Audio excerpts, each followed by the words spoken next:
السلام عليكم ورحمة الله وبركاته. حبايب قلبي عاملين ايه؟ اللهم صل وسلم وبارك عليك يا حبيبي يا رسول الله. أنا بذكر الله تطمئن القلوب. أهلا بكم يا أحلى الناس في فيديو جديد، روتين إن شاء الله بإذن الله، ترويق المطبخ واستقبال روح رمضان كده بكل حب وهدوء. ما تمام. جبت مفارش جديدة للمطبخ الألمونتال، وقلت كده ايه أشارككم إن شاء الله بإذن الله اللحظة دي، وننضف ونروق سوا على نية إن شاء الله بإذن الله. بداية جديدة كده وقلبي صافي بإذن الله يا حبايب قلبي.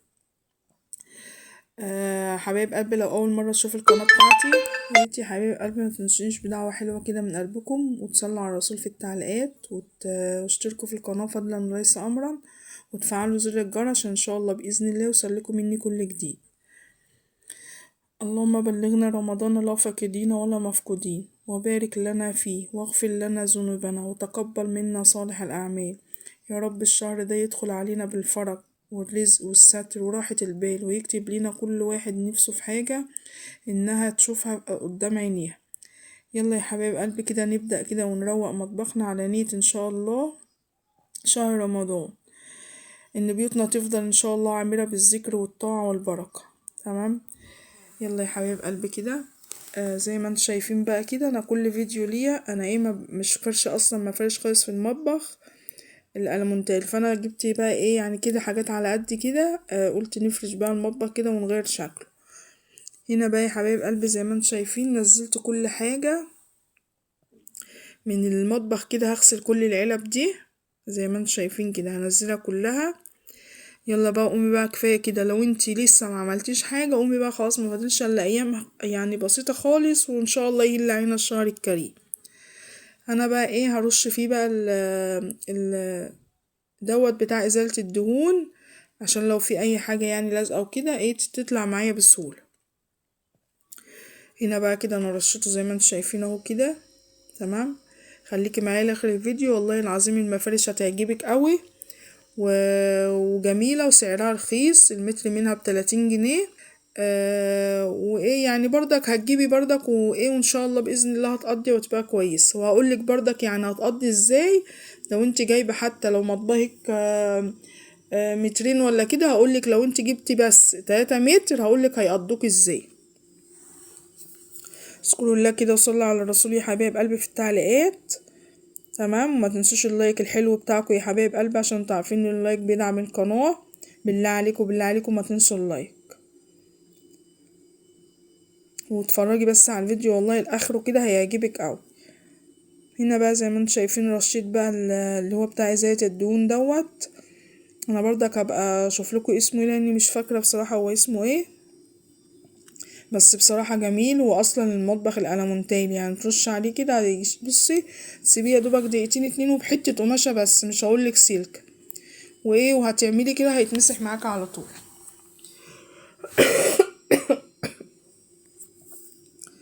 هنا بقى انا همسك ضرفه ضرفه همسحها من اي دهون او اي رز واقع او اي حاجات واقعه، همسحها كويس وهنشفها حلو. بعد كده ايه هفرش على طول، يعني ضرفه ضرفه كده هفرشها معاكم على طول.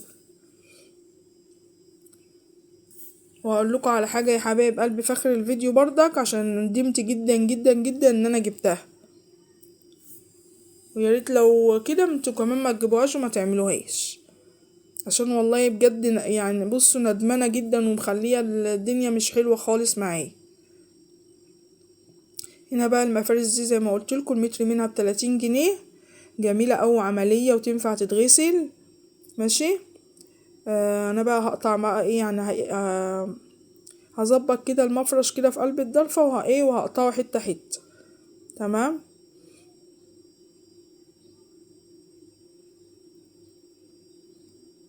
انا بنحطها طبعا كده بس، ولا بلزقها ولا اي حاجه خالص، يعني هي يتشال ويتحط يتشال يتغسل والكلام ده يعني.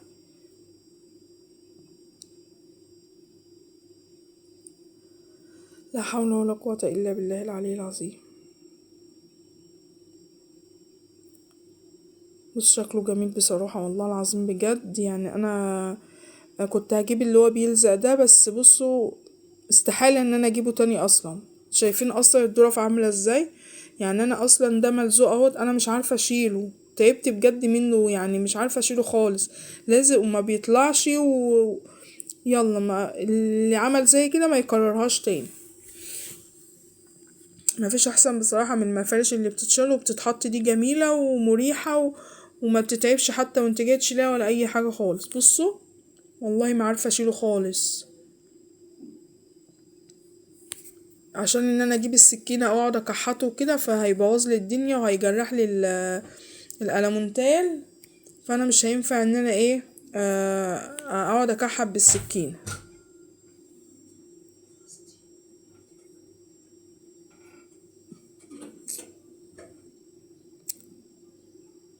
وطبعا برضك ما تعوديش نفسك برضك المطبخ الالمونتال ما تغسلوش بمية ولا الكلام ده، وزي ما انت شايفة كده اللي هو بتاع ازالة الدهون، وبحتة كده هتمسحها بص تلاقي لو في اي حاجة هتطلع على طول.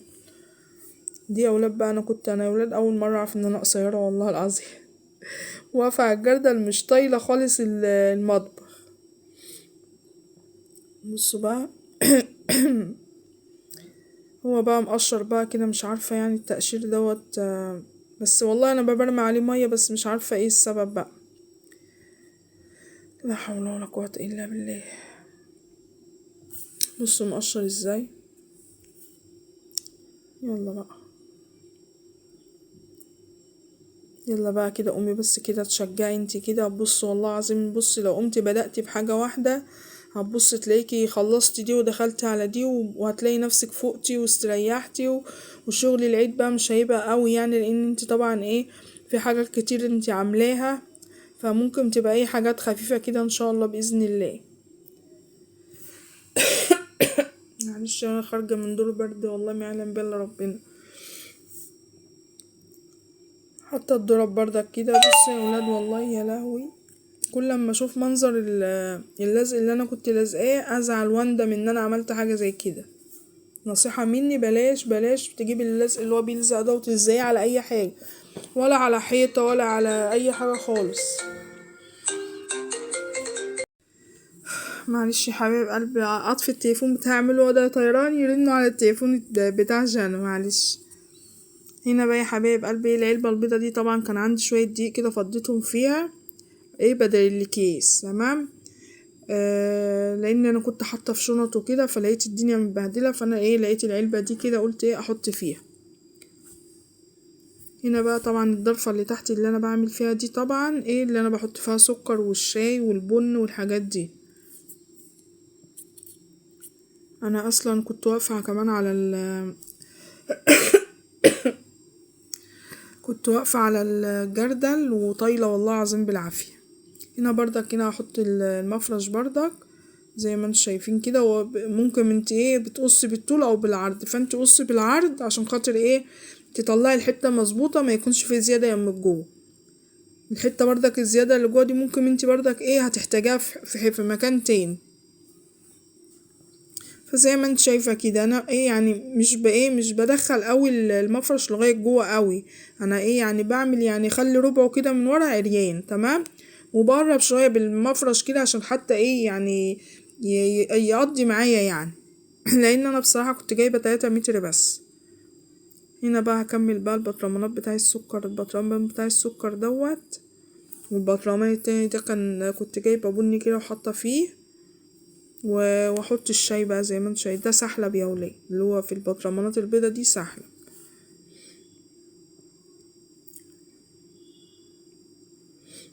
اذكروا الله يا حبايب قلبي الا بذكر الله تطمئن القلوب، وكل سنه وانتم طيبين وينعاد علينا الايام وعليكم بخير ان شاء الله، باليمن والبركات والهنا والسعاده كلكم على قلبكم يا رب. وربنا يا رب كده يجعله رمضان كده خير علينا كلنا وعلى أمة محمد أجمعين، وكل سنة أمة محمد كلها واخواتي وحبايبي وفي العراق وفي سوريا وفلسطين كلكم طيبين وبخير يا رب.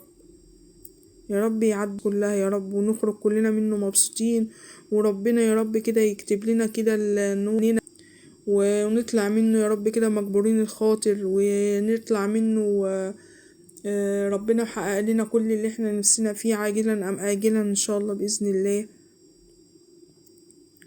قولوا امين يا ولاد، والله العظيم ان شاء الله بإذن الله ربنا عنده كتير اوي والله، بس احنا يعني ايه لازم نصبر، يعني ربنا ممكن يدينا اختبارات عشان يشوفنا هنصبر ولا لأ، فاحنا لو صبرنا ربنا ان شاء الله هيكبر بخاطرنا. فلازم ربنا بيحطنا في مواقف صعبة عشان يشوفنا ان شاء الله هنستحمل وهنرضى باللي هو كاتبهولنا ولا لأ.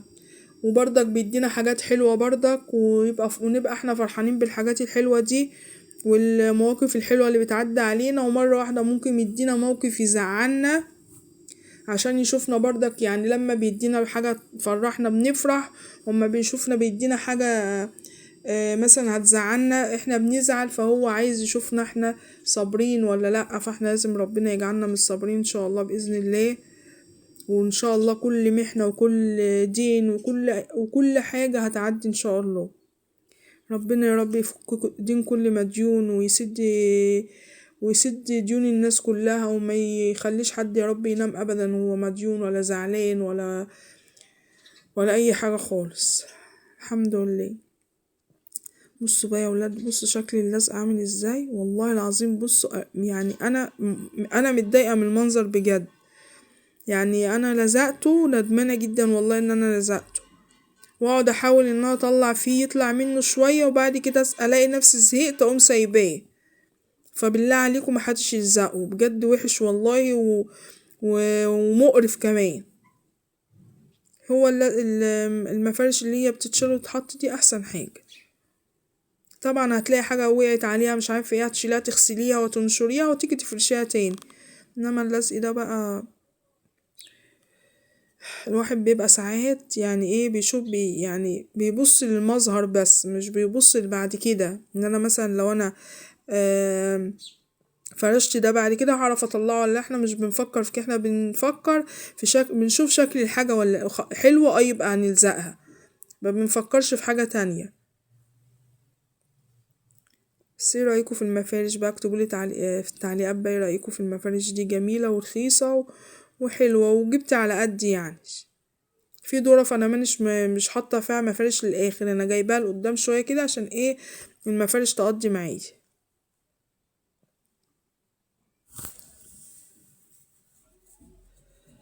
لا حول ولا قوه الا بالله العلي العظيم.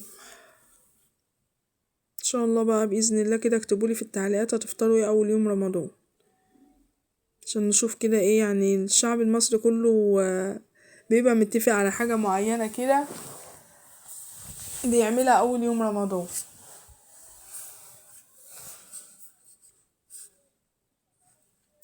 هنا بقى العلبة دي قلت اما نلم فيها كده ايه، كنا جايبين فيها يعني حلويات، قلت الم فيها ايه الصابون والحاجات ديت كده ايه بدل ما تبقى متبعترة كده في قلب الدرج. بصوا بقى يعني انا بس الحتة اللي قدام دي بس احط فيها حتة مفرش وخلاص، مش لازم يعني تكملي لجوه يعني. هنا بقى الضرفة دي برضك كده هنزل كل الحاجات اللي هنا، واللي مش عايزاها هرميها واللي عايزاها هرتبها. زي ما انتم شايفين كده كان عندي طبعا كوبايات بتاعت رمضان، من كوبايات اللي هي رمضان من السنة اللي فاتت، ومحافظة عليها يعني ايه في الضرفة هنا كده كل رمضان بطلعها. بصوا اللزق يا ولاد، كل لما اجي قدام ضرفة والله بزعل، بس دي غلطة بقى مش هتتكرر ان شاء الله. ويا ريت انتي برضك ما تكرريش الغلطة اللي انا كررتها دي.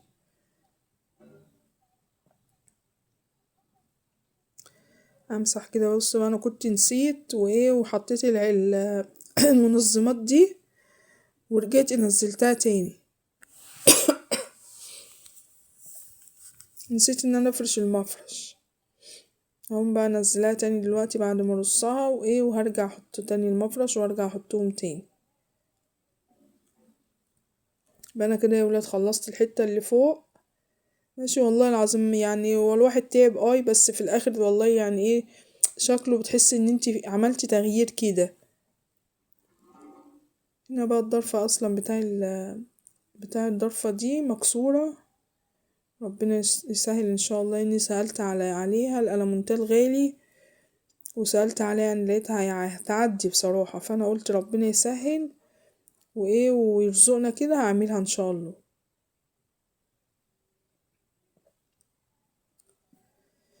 لا حول ولا قوة الا بالله. هنا بقى شلت الحاجات اللي هي ملهاش لازمة خالص، شلتها رميتها، وايه واللي ليه لازمة سيبته. شوفوا بقى انا هنا عمالة احط اللانش بوكس في البتاع وارجع اشيله تاني مش عارفة احطه فين.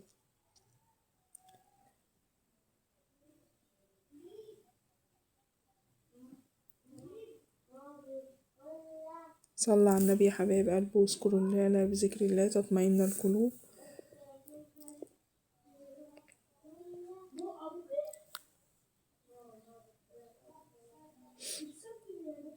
لا حول ولا قوة الا بالله. هنا بقى طبعا برضك نزلت اللي في الضرفة اللي تحت برضك دي، ومسحت بقى كده كل حاجة وايه ورصيتها تاني. هننزل بقى كل اللي على الرخامة دوت، واللي ملوش لازمة برضك هنرميه، لان يوم التنظيفات ده طبعا ايه اي حاجة ملهاش لازمة طبعا انتي اصلا بترميها مادام هي ملهاش لازمة.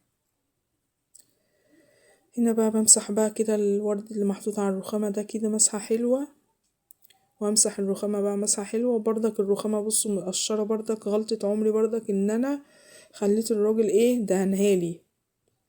مادام اندهنت اصلا المفروض ما يتقطعش عليها حاجة ولا كده، بس طبعا العيال يجوا مثلا يقطعوا حاجة يعملوا حاجة السكينة تجرحها كده. نورا بصراحة كانت بتغسل المواعين وايه والصابون كان خلص، وبعدت انا ايه طبعا محمود يجيب صابون وايه وهحط لها دول بقى في الحوض طبعا هتغسلهم كمان. وغسلت العلب اللي انا كنت حطاها في المطبخ كلها اللي هي بتاع الرز والمكرونه والحاجات دي المنظمات دي، غسلتها ونشفتها لي. وانا ايه هجيبها بقى دلوقتي ايه نفضي الرز اللي فيها بصراحه المنظمات دي جميله يعني، بتغنيك ان رز يقع في الضرفه. اللهم صل على سيدنا محمد، مكرونه مش عارفه العلب دي حلوه، تجيبي كيس الرز تفضيه، تاخدي منه اللي هتاخديه والباقي بتقفلي العلبه وتسيبيه. هي دي اصلا يعني كمان مش من المنظمات اللي هي الغاليه قوي يعني. دي كنت جايبة العلبة ب10 جنيه، بس حلوة يعني بتقضي الغرض برضك، مش لازم يعني اللي هي الغالية دي. كل واحد طبعا بيجيب اللي على قده. هنا بقى ايه البتاع الحامل كل شوية الإضاءة كل شوية تطفي، مش عارفة ليه بقى ايه السلك باين بيعلق أو حاجة زي كده.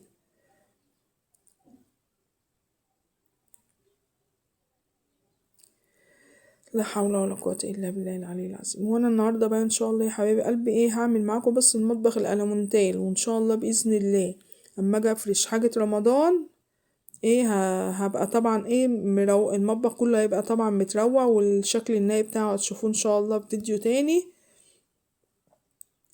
باذن الله يا حبايب قلبي. هصور لكم برضك وانا بعلق ايه زينة رمضان.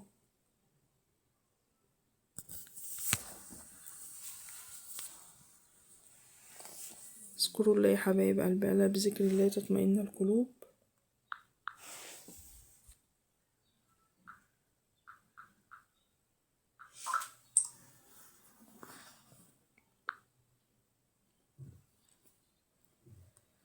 لا حول ولا قوة الا بالله العلي العظيم.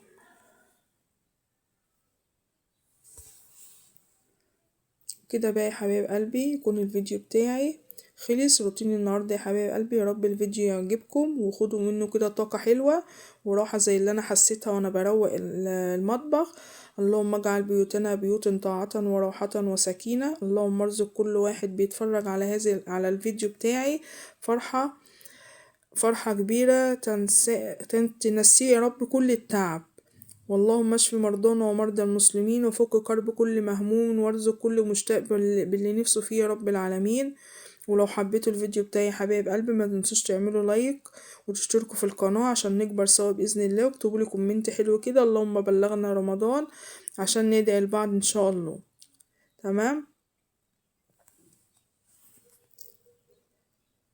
هنا بقى يا ولاد بقى بصوا انا والله العظيم شفت طقم التوابل اللي هو الصغير ده، انا رحت جبته بس عشان خاطر العلبة اللي انا بحط فيها البطرمانات دي، وب10 جنيه يعني بطرمانات بقى العلبة كلها كده على بعضها بالبطرمانات ب10 جنيه. انا جبتها بس عشان احط فيها العلب دي، شكلها جميل. وانا اصلا كنت عايزة اجيب حامل للتوابل، بس بصراحة كل ما اسأل عليه الاقيه غالي، فانا قلت ايه هجيب دوت عشان خاطر بس اخد منه ده وخلاص.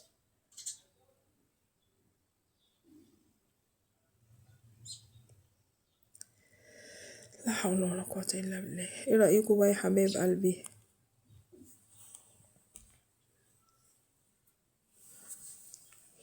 ان النظافة حلوة والله العظيم يعني، والترتيب حلو برضك.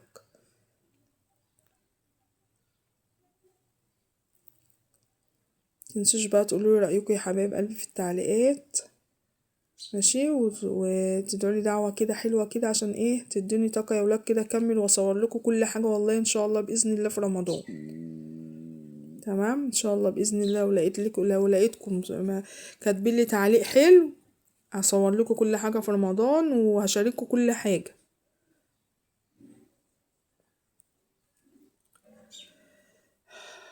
لا حول ولا قوة إلا بالله. السلام عليكم ورحمة الله وبركاته يا حبايب قلبي، أشوفكم على خير إن شاء الله.